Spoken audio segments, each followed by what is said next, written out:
Hey gearheads, and welcome to Garage Talk. I'm Corey, and this is the 2022 North American Truck of the Year, the much anticipated Ford Maverick. And in this video, we're going to go over what makes this a truck and what makes it so important in the modern market.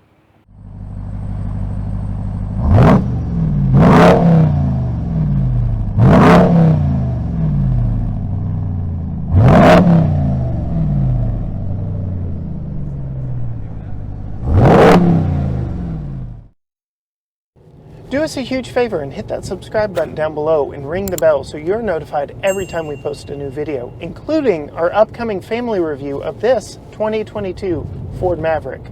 And if you want to see some behind the scenes stuff before the videos go up here on YouTube, find us on Facebook, Instagram, and TikTok, all at GT Garage Talk. And everything we do, including our award-winning podcast, can be found at gtgaragetalk.com. All right, so what makes this particular truck so important is what is underneath the hood here. This has the optional 2-liter 4-cylinder EcoBoost, making 250 horsepower and 277 pound-feet of torque. This one gets decent fuel economy at, let's say, 27 combined, because in my 300 plus miles of driving this, that's exactly what I've gotten in mixed driving, which included a 1-hour dead stop in traffic. This thing has plenty of power. It's mated to an 8-speed transmission that, let's face it, is always in the right gear. And this particular model has all-wheel drive. It is front-wheel drive biased, which is actually pretty good when there's no weight back there in the bed. But all around, this is a fairly peppy little mini truck. Coming around, first, let's just take a look at the bold styling up front. This is a Ford truck, and Ford brands it as a Ford truck, and the styling says so. Very blocky, very boxy, very in right now with all of what consumers are chasing after. This is built off of the same shared platform as the very curvy Ford Escape and very boxy Ford Bronco Sport. So this kind of splits the gap between the two of them. I generally like the aggressive nature, and apparently so do Ford designers, because rumor has it the next Ford Ranger is going to borrow heavily from the front styling of this Maverick. Moving back, you can see a proper 4-door design with plenty of room inside for, we'll say, 4 1/4 people, because it is a rather narrow vehicle. This is the Lariat Trim, which comes with this beautiful two-tone navy and brown interior with Active X synthetic seats. I'm going to go ahead and pop in right here, but everything that you look at in here is nice to look at. The materials are, yes, a little on the cheap side, but the build quality, I'm hard-pressed to get this vehicle to actually creak. The steering wheel is very well padded, and there is nice contrasting going on in here. You've got dark blue uppers, this light blue interior, and then kind of this bronzy copper look throughout, even down here on the door pools, which are missing a little something right here, but that's so you can get a tall bottle right here. All in all, it's a very competent, compliant interior.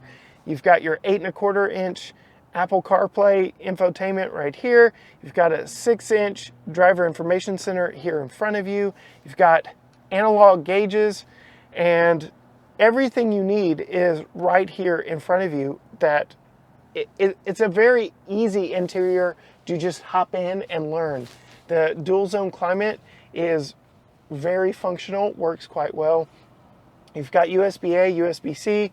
Not my favorite down here with the rotary dial, but it saves so much space versus a gear selector shifter up here. And then you've got your drive mode button, your traction control, your auto start stop, all that controls down here. And then quite a bit of cargo storage space. You've got a massive center console here that could actually benefit from maybe some tiered levels. And then a glove box that is rather large for what it is. Not lined with felt or anything, but that kind of goes with the price class, because you can get a Maverick starting at $19,995 before destination. So considering that this is built on a very economical platform, this Lariat trim is done up quite nicely. Let's take a look at the back seat and see what makes that so special.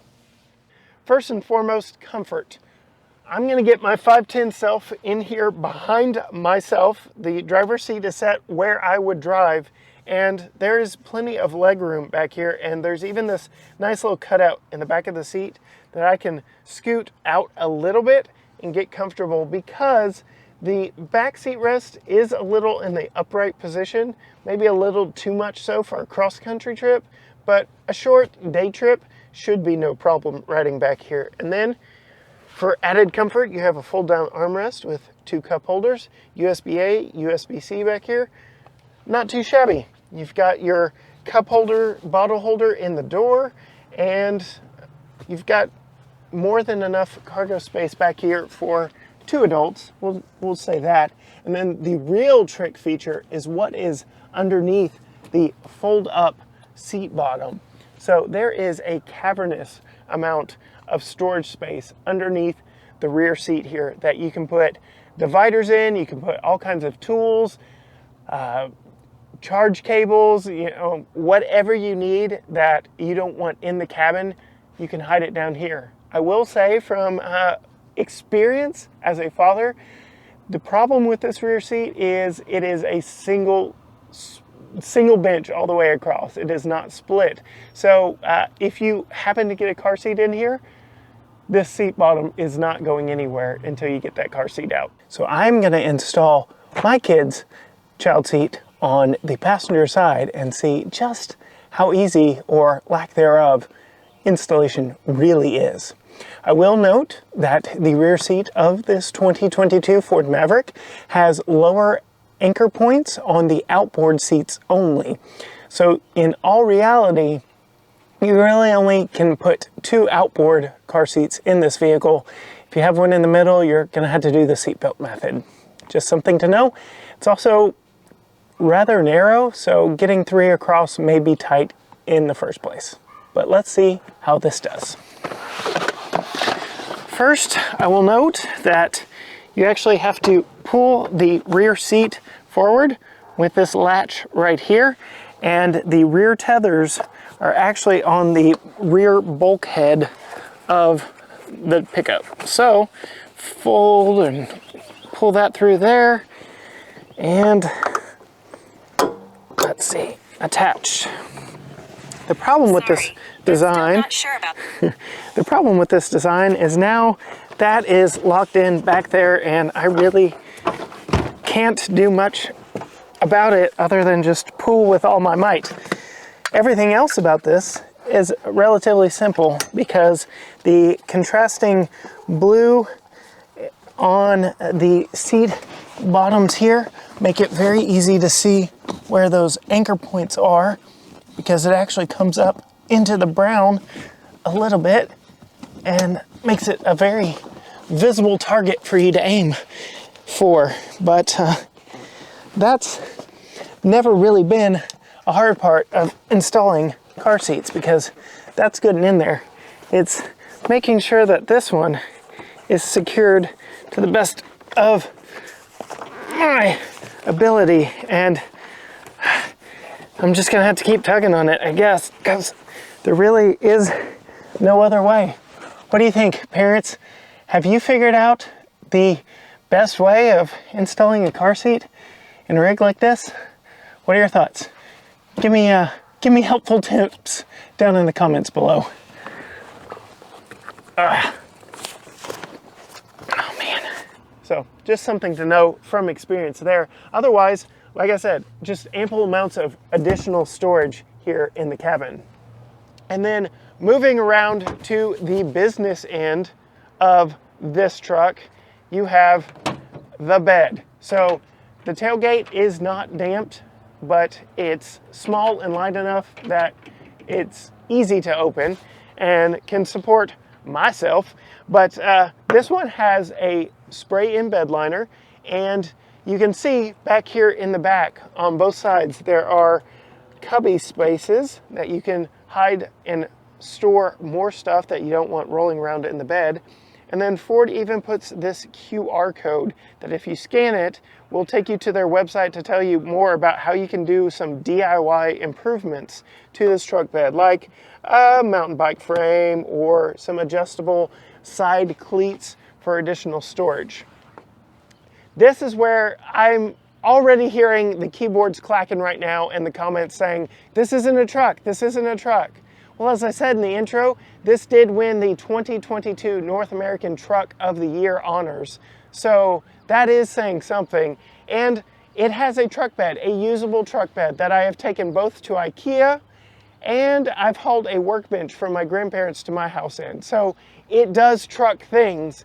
Yeah, you're not going to be hauling around these giant pallets of garden soil that surround us right now anywhere in the back of this. But for a majority of what light duty truck owners need and want, this truck is actually going to fill the bill. I actually know personally several people who were shopping F-150 who are now considering a Ford Maverick.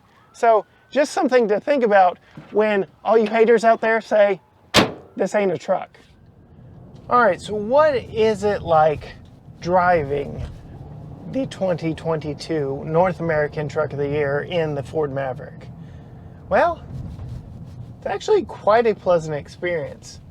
I've lived with this for just about a week now and have found little to complain about on this vehicle. Really, it amounts to nitpicks more than anything. It's a competent platform. I'll get this right out of the way. It does not ride like a truck. And many people will say, well, that's because it's not a truck. Well, it does truck things. So therefore, it's a truck. To the people who it matters, it's a truck. That being said, what we have here is the 2-liter 4-cylinder EcoBoost under the hood, producing 255 horsepower and 277 pound-feet of torque, mated to an 8-speed automatic transmission and all-wheel drive. This is based on the Ford Escape and the Ford Bronco Sport platform, so it is front-wheel drive bias, which in this configuration is probably a good thing because you won't have an empty bed, loose traction situation when you really need it, because your front wheels are doing all the work driving you down the road. This thing rides quite well. It maneuvers around town very well. It is an appropriately sized vehicle for urbanites. The market for this are city living people that want the flexibility that having a bed provides. Because let's face it, if you're shopping in the compact and subcompact crossover market, you're not really looking for a third row, and you really want something that will fit your active lifestyle. And a truck bed does that. This, famously, we're right next to the last gen Ranger of appropriate size right now. Very, very kudos. I hope you get that in the shot. But this is like what I grew up with. Child of the 90s, 80s baby, child of the 90s. Very familiar with the old S10 pickup trucks and the comparable Ford Rangers of the era that died out in the late 2000s. Those were the appropriately sized small truck. They just were. They were small enough that you could use it daily without any compromises, and that's exactly what this is. With that 4-liter, with that 4-cylinder 2-liter, get it right, under the hood, we've put over 300 miles on this vehicle in mixed driving and are getting 26.6 currently on the MPG. So it's very fuel efficient. We were able to haul around a workbench that we picked up from my grandparents back in the back, no problem. Could not have done that with any vehicle we currently have in its current state. We'd had to take legs or something off of it. So it's very flexible. It's what consumers are looking for in this segment. it's a competent truck. Yes, the bed's a little bit small, but the whole vehicle's a little bit small. It's not going after your F-150 consumers. Though that being said, I know plenty of people that were shopping F-150s that are now looking at this because they want 4 doors, they want a usable back seat, and they occasionally want the bed. And that's really what this is going after. So it's kind of the best of both world scenarios. That being said, a lot of attention has come to the interior of this pickup truck and exactly what is the interior like.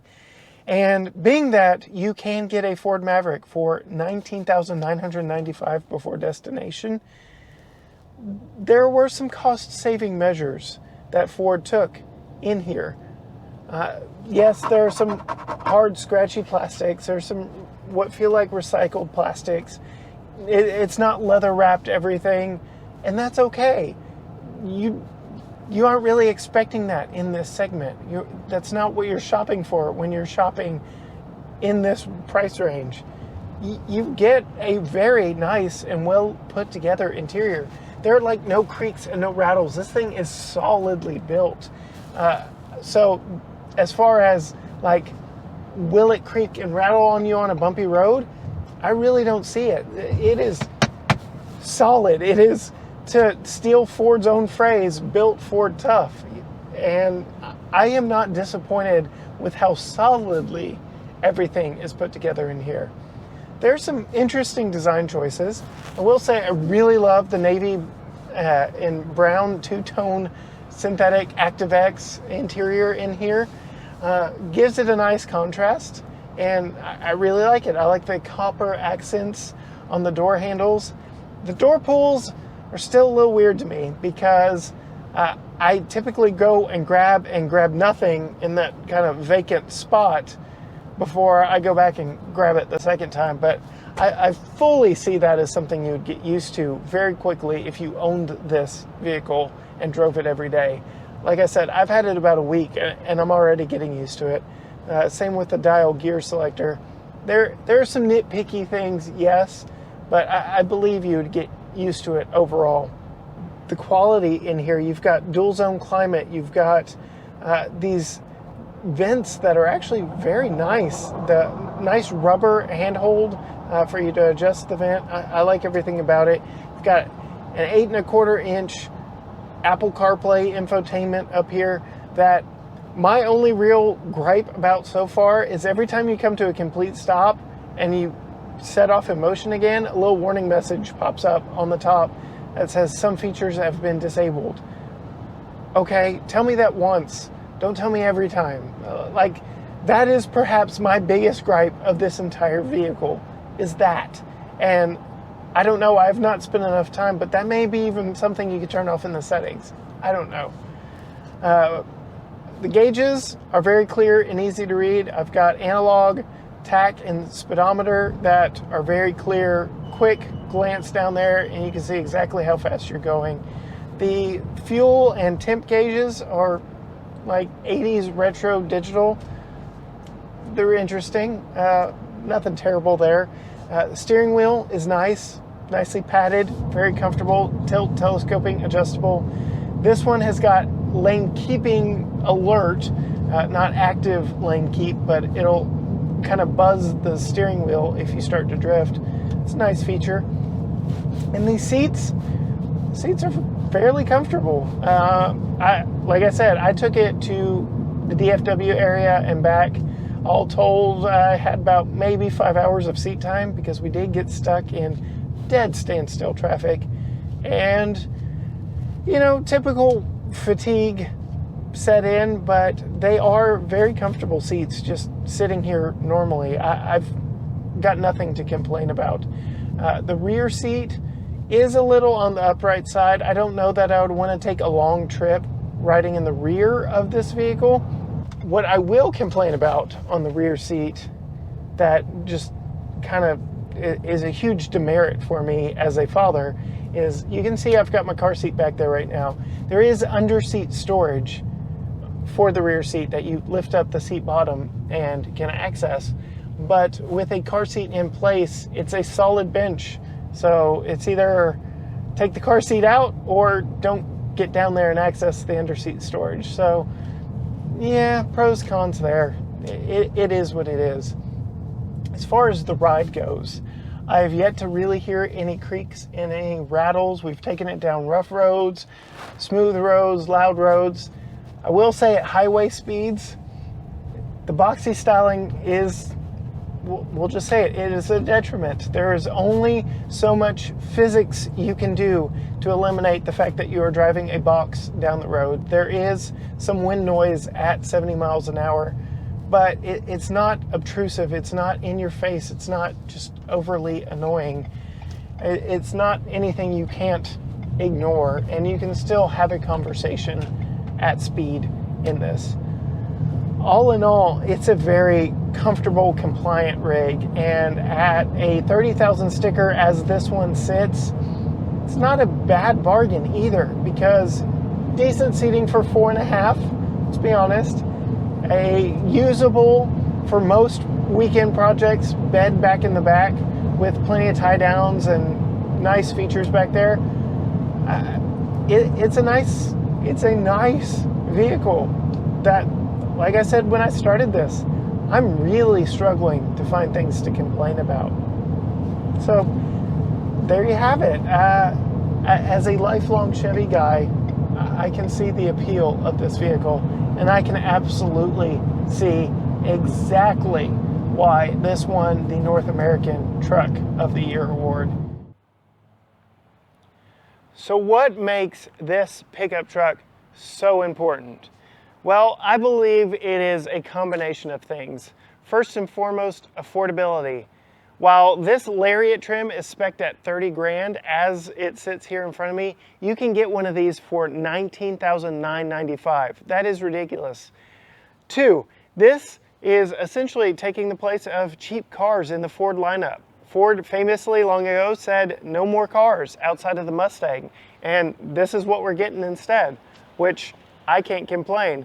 Third is it just hits that right sweet spot of flexibility. Yeah, they've got what's called the flex bed back here, but it hits all the right marks because, let's face it, if you're shopping in this price class, you're really not looking for a 3-row SUV. You're expecting a small crossover that can haul up to 5 people, and oh yeah, this happens to have a working bed that you can take pretty much anything in, you know, with regard to weight, but it's a very functional bed back here that makes this a very appealing package to a lot of people. I fully believe Ford is going to sell a ton of these little trucks.